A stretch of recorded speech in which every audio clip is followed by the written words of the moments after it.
Are you a homeowner looking for a smarter way to manage your finances?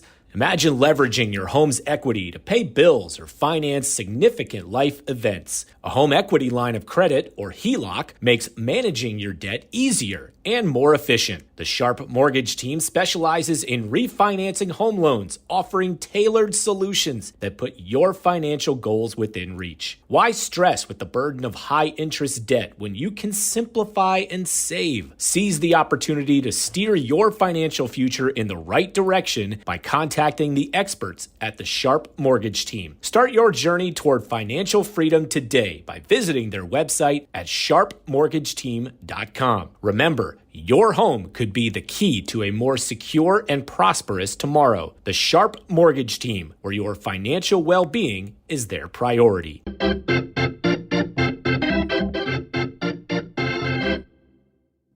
Ooh. Sorry, that was a close call. We're like right on the street in Chicago.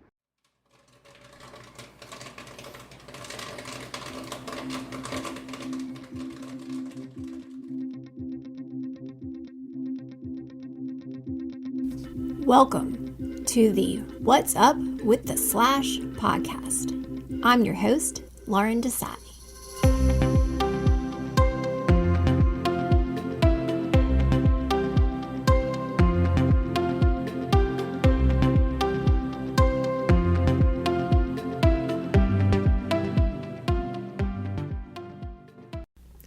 So this is the 7th episode of What's Up with the Slash. It's been a bit of time since I recorded number 6, and when I get back in front of the mic, it sometimes makes me nervous. I feel like I'm starting all over again with each podcast. I'm one who doesn't like to disappoint people, so always feel a lot of pressure to come up with something really good.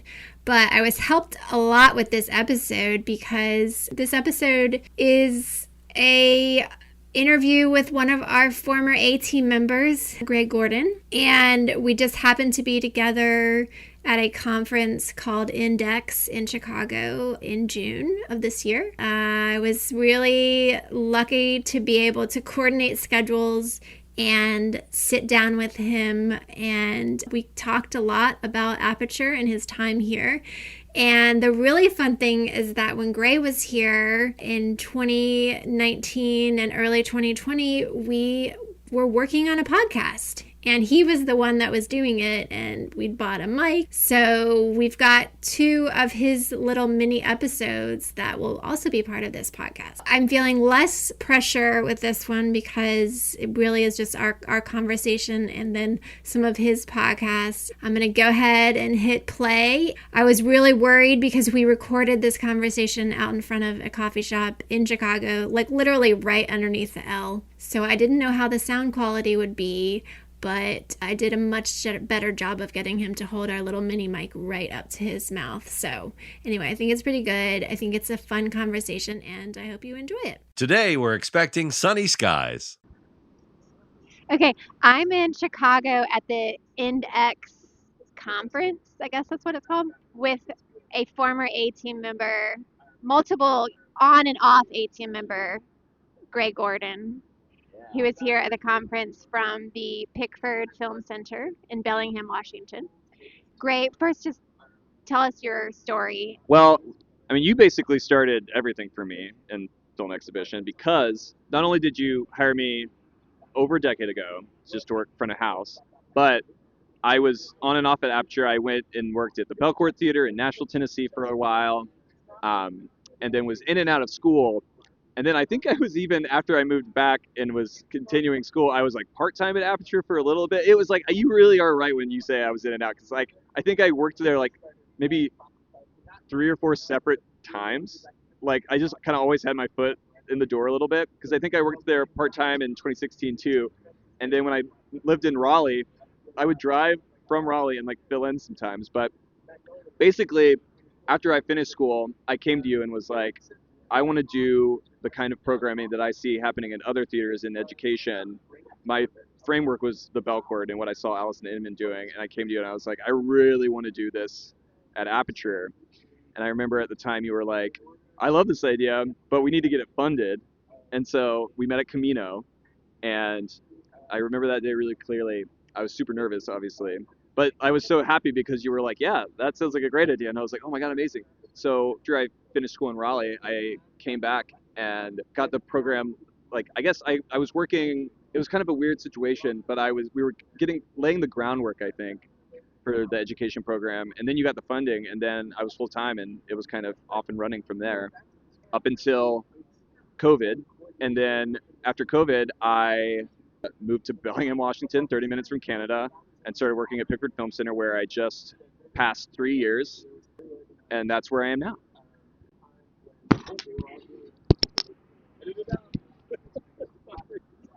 We dropped the mic there. Like when you think back on your time at Aperture, what really helped you? Because I should preface, Gray's one of the few, I think, team members that really stayed in the film exhibition industry. We've had a lot of, film students that go on to filmmaking careers, but you're one of the few that, and I think that's really cool about you. I think Aperture is the reason that I fell in love with cinema, not just as a thing to see on the screen, but like the experience of cinema. It's the place where I understood and really connected with what we both do for work now. That's really, I had no idea. I thought you were coming in with all this knowledge of film. Really? You pretended really well because It probably helped after I was, well, because I guess what you didn't realize was that so what did I see? What were some of the earliest films I saw at Aperture? Like, I was going to Aperture as early as like my high school days. So I saw The Artist there. I saw The Descendants, Alexander Payne. And so I think for a lot of people, and we understand this really intimately now as people that work in this industry, like once you go to an art house cinema or an independent cinema, you sort of suddenly understand that there is another way to do this. That as much as we fall in love with movies at the multiplex, which is totally valid and real, that there is something different and special about an independent cinema, and also an independent cinema in a cultural hub in a downtown area too. I think that was really a part of my love story with Winston-Salem too, understanding that not only does this place exist and does a lot for me, it's not just a community space, but it can be kind of a third space, a cornerstone of a downtown area and just of a community. That being a sort of inextricable part of not only just loving the movies, but loving the place that the movies are at, and like loving downtown and just basically wherever the cinema is, that being an integral part of just that neighborhood. And I'm trying to think of the word, like something that everything is oriented around, if you know what I mean. But basically, like, yeah, so I guess something that I took away from Aperture is basically like my love of movie going starts at Aperture in a very, very real way. Because I do, and like, I remember The Artist and The Descendants and maybe Moonrise Kingdom, I think. I know I have a memory of seeing that at the Grand, but I also have a memory of seeing that poster, walking around downtown while I was in the very last days of high school in 2012. So, because I think it's when that movie came out, right? Yeah. And The Descendants, I think, was 2011. So it makes sense. I was sort of a burgeoning cinephile. And yeah, and then I took that with me to Nashville and started seeing films at the Belcourt too, and was like, oh, there's a theater like Aperture in Nashville, and then started working there, and then, goes on from there. One of the things that I think is so special about Aperture is the space itself and just branding. Like, I think that's one of Aperture's biggest strengths, and it's like it's left a huge impression on me that when I go to other theaters, I kind of am always looking for that, like that really strong like identity. Well, that's really great because Gray is in marketing now. Yeah. So I feel like that's really, he's appreciating it from a marketing standpoint. So that means a lot. Yeah. Yeah, and that's kind of on my mind all the time now. But even before then, I think when you're walking around downtown Winston-Salem, you're like, okay, what is that? I wanna go there. It's immediately, I don't know. It distinguishes itself from a lot of the other wonderful things that are downtown, but it's got that. It reminds me of the kind of cinema you'd find in like Paris or something. You know what I mean? I don't know. Maybe that is my marketing brain, but it definitely made an impact. Because like you walk in, and not only do you recognize that like, oh, this is different, a different way to go to the movies, but it's also just like a nice place to be. moving through Aperture, having worked there, it feeling like a second home. It's funny, even the other day, like I'll just have random dreams that take place at Aperture, just having spent so much time there. I'm sure you do too, but like it's just funny, like even last week I had this random dream where I'm just at Aperture. It's just like the scenario of my dream for that night. I'm just at Aperture. Yeah. It's great. If Aperture cultivated my love of movies in general, maybe it's kind of similar. Maybe it's a cop out to say this. Obviously, then there's like the like career aspect of it. Because while I fell in love with movies there, I also didn't understand or realize that I could actually do this for a job, right? And so I think that is probably the biggest takeaway for me. That's like the most life changing. You know, I think just the idea that I could do this for work is pretty indispensable in my life. I think a lot of people don't realize that cinema exhibition and just exhibitors in general are an industry. That's the whole reason we're here. 700 of them here. Yeah, and you wouldn't like people don't think that. I mean, it's you probably get this all the time. I know I do. Like people have a really hard time understanding what it is that we do. It's time to get serious about your financial future. It's never too early, but it could be too late to get started. And that's oftentimes the hardest part, getting started. How much do I save? Where do I invest? Do I save for college or retirement? How much for each? And who do I talk to about it all? Okay, we'll keep things simple for now and help you answer the last one. We recommend you begin with a local financial advisor, and that's Jennifer Johnson of Three Magnolias Financial Advisors. She'll sit down with you for a complimentary introductory consultation and go over all of your questions. Get started on the path to achieving your financial goals. Visit 3magnoliasfinancialadvisors.com or call 336-701-1600. Get comfortable with your financial future. Three Magnolias Financial Advisors. Retirement, financial planning, and investments. Securities offered through Private Client Services. Member FINRA SIPC. Investment advisory services offered through Three Magnolias Financial Advisors. Three Magnolias Financial Advisors and Private Client Services are not affiliated. Private Client Services is under separate ownership from any other named entity. Life is full of celebrations, birthdays, holidays, life milestones, and so much more. And who has been helping generations of families celebrate these events? Our friends at Dewey's Bakery. And even if you aren't planning for something in the near future, you don't have to wait to enjoy something savory and delicious from Dewey's. Maybe you just need something to get you through your Mondays. Drop by every Monday for a free Cake Square Day. No purchase necessary. Just come celebrate the start of a new week. So, if you're hearing this ad on a Monday and you're in your car, reset that GPS and get to one of their 3 Triad locations immediately in Winston-Salem at Thruway and Renolda Manor, plus one in Greensboro at Friendly Shopping Center. And any day of the week, you can find the perfect item with fast and easy ordering options at local.deweys.com. Plus, Dewey's does so much to help celebrate our community. To date, they've given back over $4 million to local schools, churches, and other nonprofits. Your next celebration isn't complete without something special from Dewey's Bakery. Dewey's. Celebrate every day. Yeah, some people just think that we just push buttons and stick a VHS and play films. I think that in Europe, you can go to film school and you can take a whole side, like there's a whole curriculum about exhibition and you can decide. I mean, wouldn't that be cool if film schools here had that opportunity? It's all productive. Like, so yeah, I think that's so important. Understanding holistically what the film industry is so important for what we see in headlines all the time about during COVID. Theaters are, sort of in this rock and a hard place. And that's kind of the only time we ever get press and news, but it's not the whole picture. And I love that. That in those schools that they're thinking about what if a film's life from the moment it's an idea and a creative work of art all the way to the way that it actually reaches an audience is so important, and how it reaches an audience in the most meaningful way, right? I mean, I think why I have the half job title curator is because I think that art houses are like museums. I mean,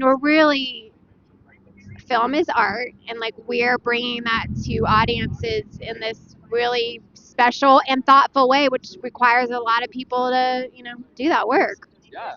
No, absolutely. I love thinking of an art house or an indie cinema in the museum context. It does help people kind of, I think, understand the concept a little bit better, because they're like, oh, so you're like a small business version of a Regal or an AMC, and it's like, not really, because for one thing, there's such a curatorial aspect to it.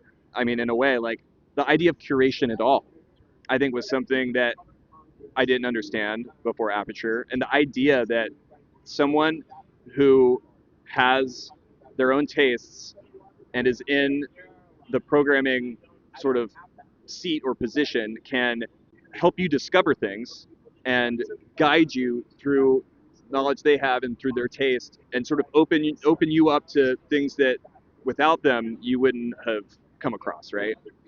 And we're in such a moment of social media is just like inundated with recommendation stuff, just everything. It's like five things you need to do in this place, or oh, try out this recipe or whatever it may be.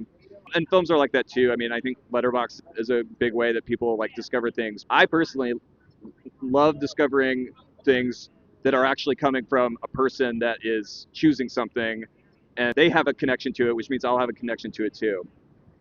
When I think about it, and thinking about it in the realm of a museum, go to a museum and you see lots of pieces of art and you don't like all of them, but there's still like value to experiencing them and and so This is such a soapbox. I love this. Yeah.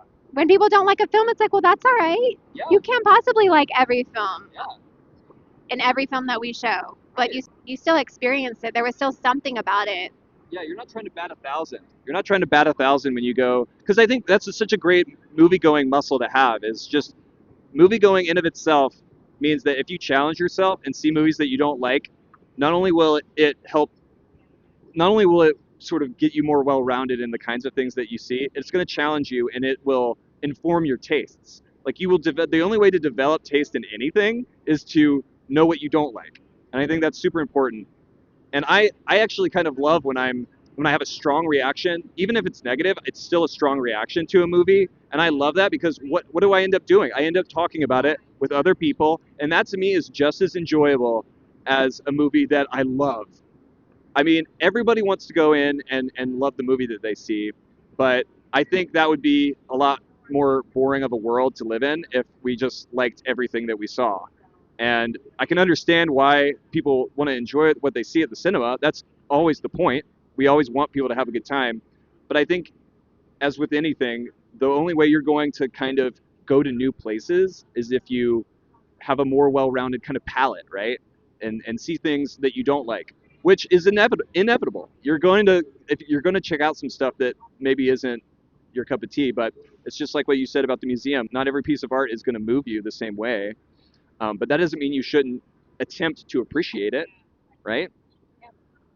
So, Gray, do you remember that we were going to do a podcast at one point, and you were going to sit out in front of Aperture and ask people stuff on the street? Is it weird that we're sitting on the street in Chicago now doing this podcast? I know, and I'm the person. And I still have, we did 2 episodes that I actually recorded for, and I still have those on my Google Drive. You have to send them to me because I thought they were lost forever. Because I couldn't find the mic when I went to do this, and I was like, oh, like I wonder where that is. Yeah, I think I still have I need to put them in this episode. Yes, I do. I want you to we're gonna stop this interview, and you're gonna find them and send them to me so you don't forget. I wonder if I have it in my bag. I'll have to check. I don't. Maybe I'll have to go looking for that mic. That's so funny. Oh my god, I think I still have it. You can keep it. Oh, that's true. That's true. We can't pass that one because that one connects to the phone directly, so we'd have to pass the phone back and forth. But yeah, it's good for field recording. I remember during the pandemic, I'd be just recording the birds or something weird. Wait, what was the question again? There wasn't a question, but it's 9:57 and we have a 10 a.m. panel, so I feel like we should probably stop now. Yeah, okay. Okay. But I will send you those episodes, and I don't know, maybe they could be a bonus episode or something 5-year-old conversations with. I think maybe this episode would just be all Gray Gordon. Yeah. Maybe. Okay, that's fair. Okay. That's fair. Thanks, Gray. Yeah. Yeah, it's so fun to catch up. And action. We hope you enjoy the show. That kind of sounds a little bit Something you hear like one of those Facebook memes where they like write it's just like just a picture with some words on it. Yeah. You're like, yeah, that sounds like something cheesy, but I believe it though, you know. Yeah. Well, it's cheesy. Sometimes things that are cliche, like, there's truth in them, Yeah. So, well, I feel like that's a good place to wrap it up. I probably got to head back at this point, but. Welcome to A Podcast by Aperture Cinema. This is a podcast about talking to people on the street about the movies they love. Today, I'm talking to Alvin about everything from Avengers Endgame to the new Transformers movies. The Rock, Jason Statham, the works. Here's our conversation. Have you seen the new Transformers movie? Not Transformers, Marvel movie, Endgame?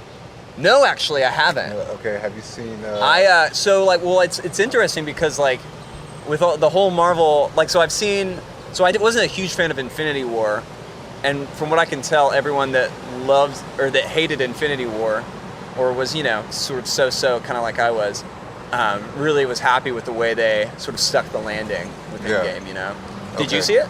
I saw it, I think I watched it. I never watched the end of movies for some reason. I don't know. I just didn't watch the end of it. I watched the end of it, and I watched the beginning of it. I watched it all the way through. I didn't watch the end of it. Did you see it in theaters? Yeah. Okay. The ending.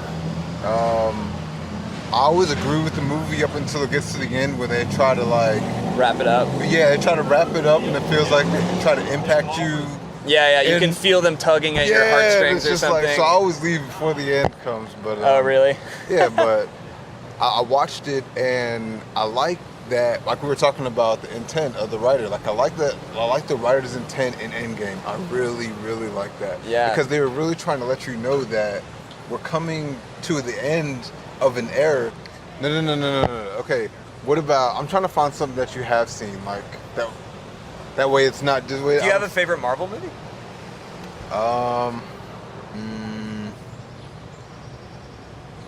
Or what's a movie you've seen recently that you really liked? Let's see. Okay. Last time I went to the theater, I saw. What's this new movie with The Rock and Jason Statham? Yeah. Yeah, what, Hobbs and Shaw? Shaw. I saw Hobbs and Shaw recently. Yeah. And that had Idris Elba in it, and I love Idris Elba. Yeah. He's supposed to be the next James Bond. Is he gonna, for real? He was supposed to be, yeah. But I don't know if they've decided on that yet. Do you think he'd make a good Bond? I think he'd make a great Bond, yeah. Yeah. He just sort of exudes this, I don't know, I think he could do the sort of kind of posh, but I can kick your ass kind of character pretty well, What do you think about him, what about him makes him ready to be James Bond? How does he, is it his time? You think it's his time? I don't know. Also, though, they've been saying that Moneypenny, James Bond's secretary, is going to be the next Bond. She's going to inherit it, because we have this final Bond movie coming up, and from what I've been reading, apparently they're going to be sort of passing on the torch, because it'll be the last Daniel Craig movie, with the Bond that we have right now. That's another thing too. I mean, the whole James Bond idea, I think, is kind of. I don't know if in 2019 we really need James Bond, or if we do, we need to make it a little more.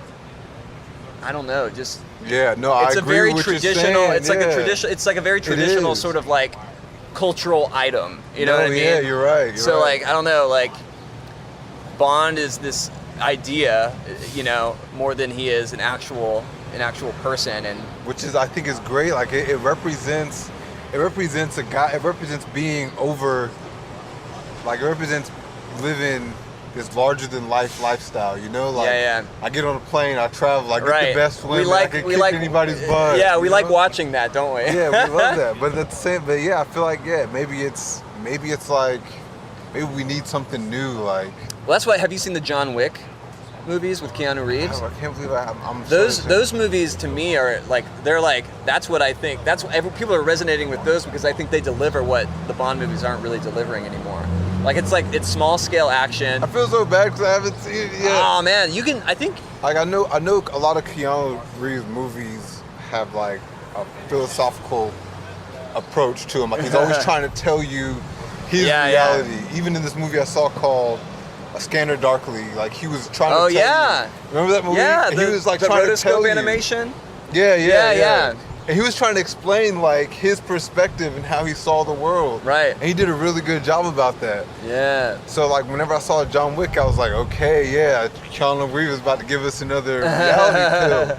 I feel like no matter how hard I tried, I couldn't find the movie anywhere. Like I should try to watch that. Yeah. 'Cause I really do like it. Yeah, man. You hear do you like the Matrix movies? Of course. Yeah. You know they're making a fourth one, right? Okay, well maybe we're just not there yet. I know. He's like, come on, we still got a long way. I know. I'm not sure about it, but I wonder if he's like I know you know, I talk about Will Smith a lot just because I've been watching him blow up. You know? Yeah. Ever since he did that drop in the Grand Canyon, he's just been getting bigger. And, he did a I don't know if you saw this video where he was explaining how he was going to be he was supposed to star in The Matrix. Oh, was he really? That's wow. What he said. Yeah, he's like, I was supposed to star in The Matrix, and it would have been me and I forgot the other guy he said it was, but I would be interested to see Will Smith as like Neo in The Matrix, you know, because like Keanu Reeves, it's funny. There's almost like when you watch the Matrix movies, it's not like Keanu Reeves is like this incredible actor or anything, you know. He's kind of just like, whoa, like I know. Yeah. You know, like, like he's just kind of like he's watching, like he's slate. Understanding, like he's watching the movie just as surprised as you are. Like. Right. So like I feel like Will Smith would have brought this like charisma to it, you know, which I don't know if it would have worked though, you know. I don't know. Yeah. Why do you say? Yeah, exactly. That's what I'm thinking. Why do you think that? Like, what do you think about his personality? Yeah, because I think it's because you like the whole point is right that like we find Neo originally in like I think the beginning of the Matrix, like he's in a cubicle, right? Like he's in this dead end job, and it's this idea, right, that like I think he's kind of meant to be blank as a character. Like, you know, like there's not really a lot to Neo's character other than he's the hero of the story, but a lot of things are happening to him. Yeah. He doesn't really, there's not really a lot to him, you know what I mean? Like a lot of it is just like choose the red pill or the blue pill. And like, you know, like if you were to ask me, you brought that up, because that makes perfect sense. Yeah, what do you think about that? It's like like he does seem like this kind of character that's just being taken. Right, like what? How would you describe his character? Like what? You know what I mean? Like it's almost like an empty slate. Yeah, it's like empty. It's like he's just there for us, for the audience to like empathize, or like to like.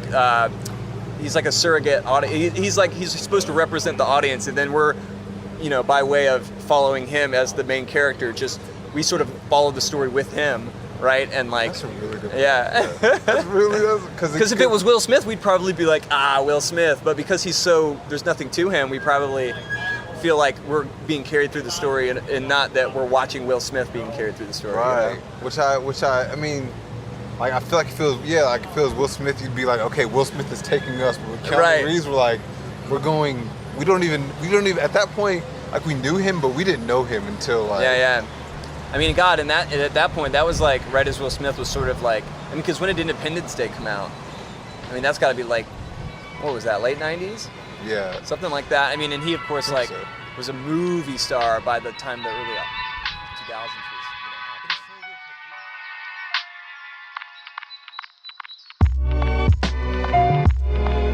That's it for this episode of A Podcast. The show is produced and recorded by Gray Gordon. That's me. You can follow us at Aperture Cinema and keep up with more episodes as we get the show going in the future. Thanks for listening, subscribe, tell your friends, and we'll see you at the movies.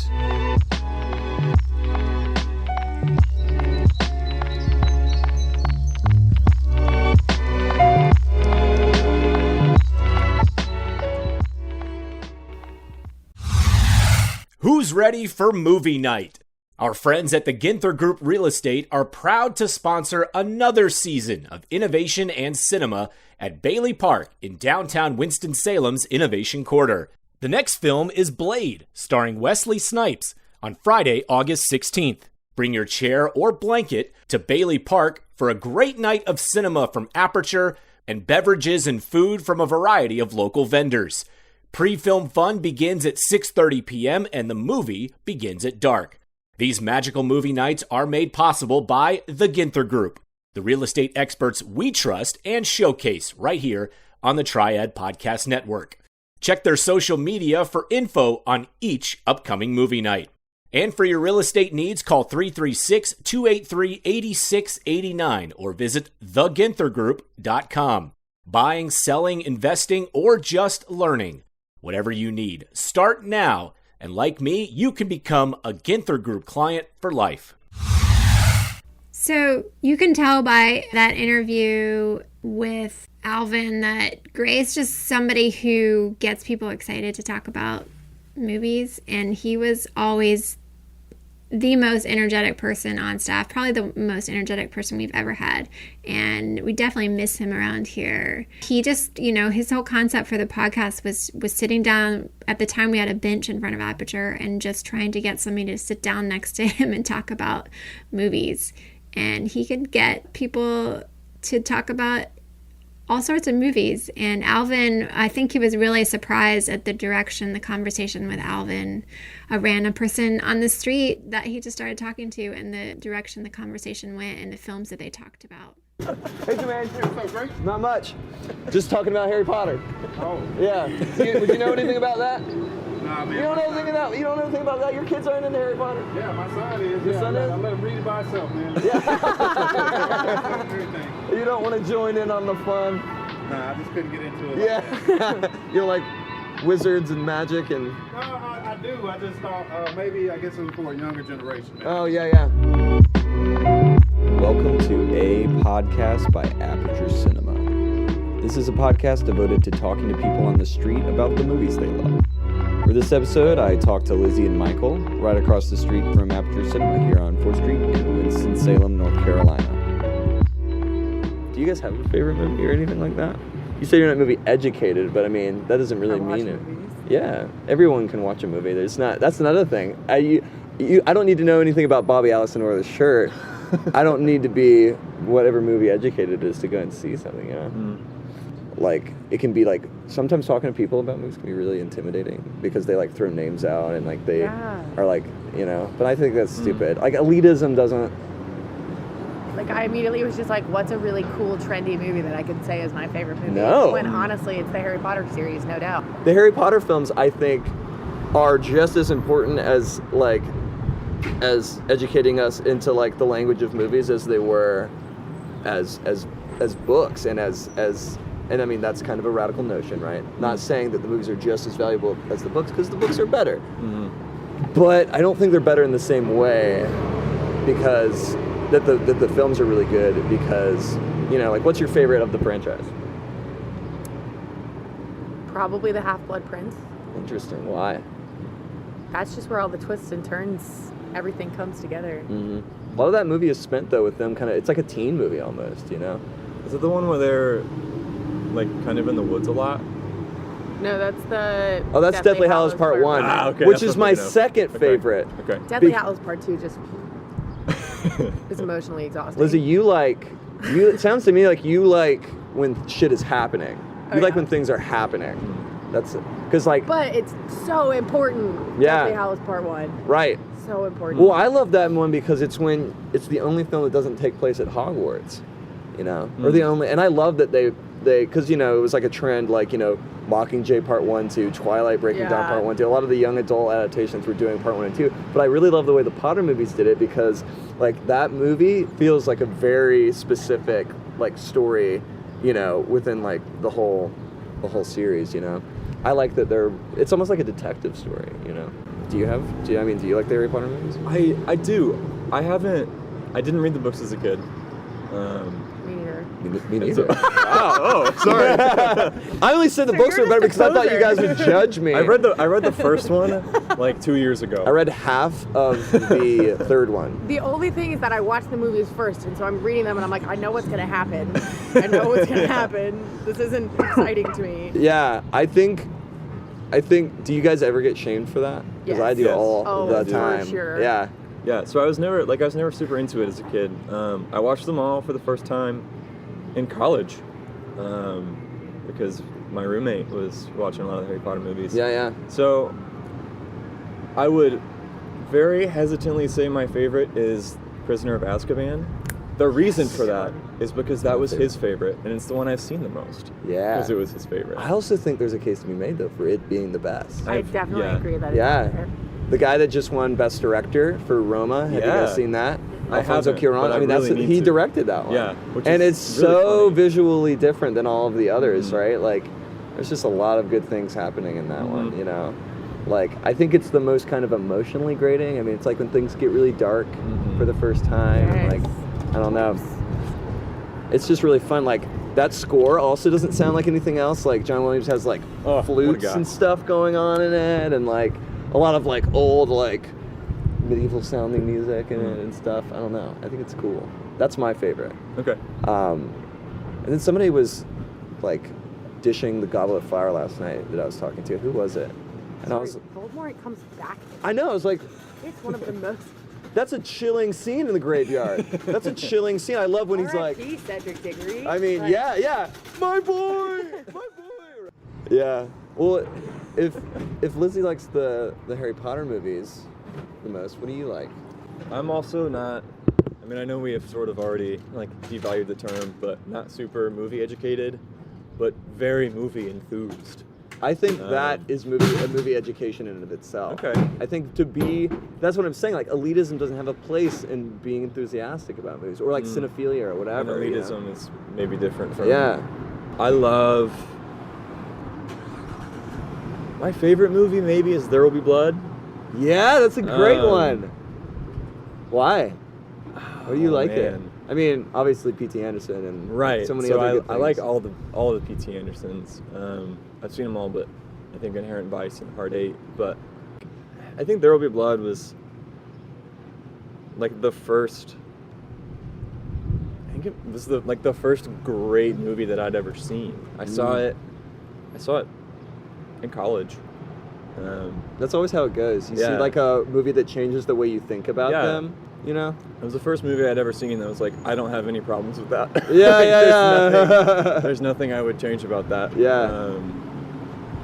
And I think that was sort of even my window into being interested in movies. Yeah. So that one, I'm a Wes Anderson fan. It's hard Because I not think to they're be. cool. Yeah. And I think they're... I think he's like a gateway drug for a lot of people, kind of in the way you're Yeah. talking about. I mean, Yeah. P.T. Anderson's that way too, but I think the reason anytime anybody shits on Wes Anderson, I'm always like, don't do that. Yeah. Because like whether you think his movies are good or not, I think is beside the point. Because what he does is if you watch his movies, he points out to people that there is like a craft to this. You know, because his camera movements are so like. I feel like pointed and intentional that you watch his movies and you go, oh, there's like a craft to this. Like this isn't just people pointing cameras at things and like making this little story. Like that there's like I don't know, a way to do it right. You know? Yeah, and I love the themes in his movies too. Almost all of them, it's like about family or like really broken relationships or or depression or anything. Darjeeling Limited is my favorite. There's a lot of dead fathers in Wes Anderson There's movies. a lot of dead fathers. I feel like there's one in every single movie. There might be actually. Or either Wow. dead parents or like troubled father like Yeah, figures, you know. I think, yeah. Huh. Maybe all of them. Yeah, I know. There's like a common thing going on. Maybe he's making the same movie every time. Did you see Isle of Dogs? I did. Last year? What did you think of that? I need to see it again. I saw it in theaters and haven't seen it since. Yeah. I thought it was okay.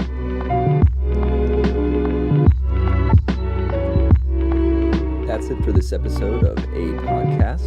The show is produced and recorded by Gray Gordon. That's me. You can follow us at Aperture Cinema and keep up with more episodes as we get the show going in the future. Thanks for listening. Subscribe, tell your friends, and we'll see you at the movies.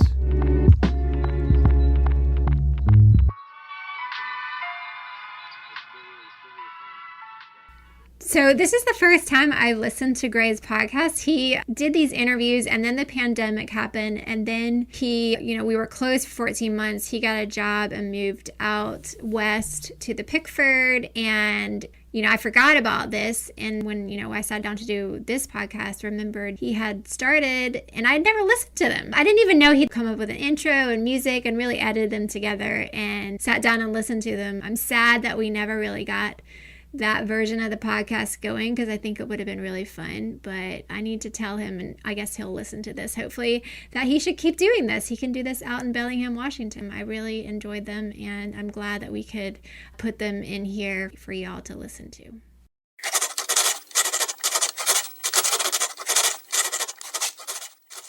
So on my desk for this week, I think maybe 2 years ago, my mom and I were in Toronto for the film festival, and there's this bookstore near one of the venues we go to, and we always have to kill some time between some films, and so we love it, and we go in there. And there was this book called How to Draw Almost Every Animal. It literally teaches you how to draw little doodles of animals, and I'm a really boring doodler. I do a lot of stars and swirly things and hearts, bubble letters. So that's the breadth of my doodling. I thought maybe I could learn how to draw some animals. I'm not really good. Not everybody can draw animals, even with a guide. I started with trying to figure out how to draw a camel and follow the directions. So I'll show you the directions and then also show you the camels that I've been able to do, which are not very good.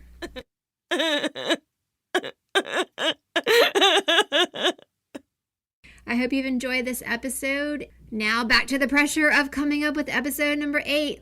So we'll see you next time. Thanks for listening.